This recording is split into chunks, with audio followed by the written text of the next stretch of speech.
face full of biscuits. Me too. So we're doing the top 10 interview questions according to ChatGPT. Number 1 is, why is your face full of biscuits? So I'll start. Number 2. Answer to number 1 is, because the tea's too hard to swirl it off. Why can't I have some? Yeah. So we're going to start the egg timer in the vague hope we stick to 4 minutes, and we'll sail past that a tenth of the way into the content. So what question are we on? Number 7, is it? Can you walk me through your resume? Oh, Yeah, that's how it makes me feel. It's my rage-inducing. loathed question. Yeah, it's so lazy. It's just like, I called you for an interview because somehow the phone number was easy to remember, but I haven't read your CV. Okay. Yeah, and I find, like, from an interviewer point of view, I hate that question with a passion, because it's... I keep coming back to it, but the whole point of an interview is you have an hour, maybe an hour and a half, maybe twice if you're lucky, to actually talk to someone and understand if they can do the job. To spend 45 minutes of that doing what is basically a pre-read for the interview, to go through their CV and understand it, is an absolute waste of time. Yeah, for both doesn't parties. bring you any further forward. What's on the CV could be a load of crap. And actually all they're going to do is repeat a load of crap. So why does that help? And then you'll ask some questions and they'll probably answer something intelligent, hopefully, or vaguely plausible. And so what do you get out of it? Really read it, understand. If you want to read it, get them in and speak to them, and then ask them stuff to see if they can do the job.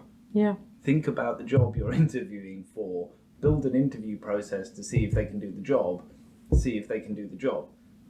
I mean, for me, even like, I don't know, when I do tech interviews now, the CV is useful for me to throw biscuits around, and also to understand if the way we frame the tech questions and the technology we're going to be asking about fits their background. Because if it's on the CV, it's fair game. So if I'm interviewing a software engineer and someone says, I know Java, I know TypeScript, well, it's fair game to ask some questions about that. But it's not fair game to ask them about something else they've never heard of. Yeah. So all I really want to see is, are the questions I'm going to be asking fair? And then that's all I care about. And I have a really good example where we were doing a tech interview recently, and we spoke to the person.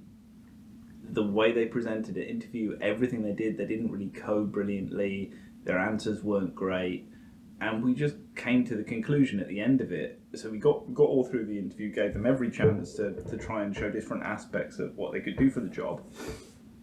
Got to the end of it and just had our sort of little post-interview meeting to talk about what we'd seen and what we thought about. Both decided that they couldn't do the job. And then the person I was interviewing with said, let me just check back through the CV. Reads back through the CV and goes, oh, you know what? Based on the CV, I think I'm being biased now. I can feel myself being biased because what they wrote on the CV suggests they're better than what we saw.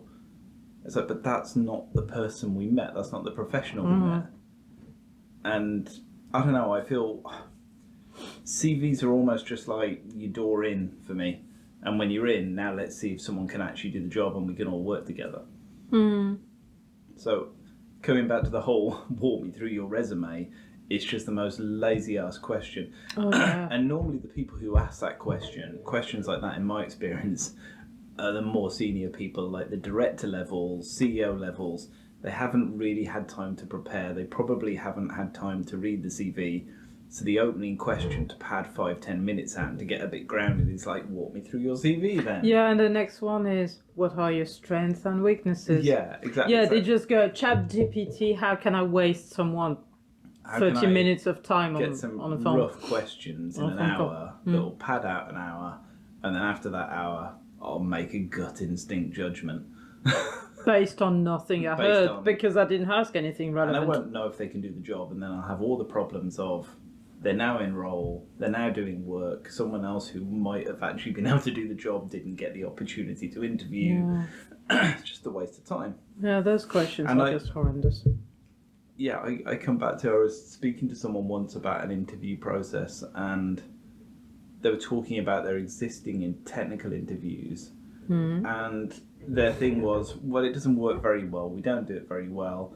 But, you know, if it all goes badly, we've always got probation to fall back on because they'll have 3 months, so we get to see. It's like So it's not even planning to succeed. It's already planning going. to fail. We have plan B, and plan B is all that matters. Our backup plan is we'll get the people in, even if the interview process is rubbish. But hey, if it doesn't work out, we can always fire them without any HR problems because they're on probation. And it's like, Oh, it genuinely sounds like there's no plan A. There's just a plan B. That's just, for me, though, it's massively disrespectful to that person's time and their career aspirations because they might move town to come to that job. There's all that excitement and happiness at having landed a role, and like if you were desperate to get away from your last job, or if you're desperate to pay some bills, or it's the next huge step you wanted to take. You know, if you're not ready for it and you're just going to fail, and they know that you're going to fail, they just didn't interview well, that's horrible. I find it's even worse because the candidate generally tends to prepare for the interview. Yeah. And is it then you get asked. to? You get asked those absolutely bollocks questions. They are not even questions. It's the equivalent of that Latin placeholder on websites. Yeah. It's like we need to open our mouth and exchange words for 30 minutes. So in short, no, I can't walk you through my CV. Didn't you read it? Yeah. Are you illiterate? Did you not read it before? In fact, it just reminded me, when I interview, actually, I say that to people. I say, this is me, get the other interviewer to introduce themselves, like 30 seconds, and I say, quickly introduce yourself, but we've read your CV. So you don't need to do that. It's not that stuff. 30 seconds on you, great. Now we know your name, fine, let's talk now, and let's get on with it, on with the interview. Yeah. So that's that anyway. So I think we've come to a conclusion that no, we won't walk you through No. our resume or CV or I will. else. Yeah, came to the conclusion I will send a formal complaint if someone asks talk me to you. that. And if you keep asking me questions, I'm going to call the police. Yeah. I find it's an assault to just send stupid questions at me. I feel attacked. And what's This is harassment. And what's your next question? This is harassment against my intellect. You lack of.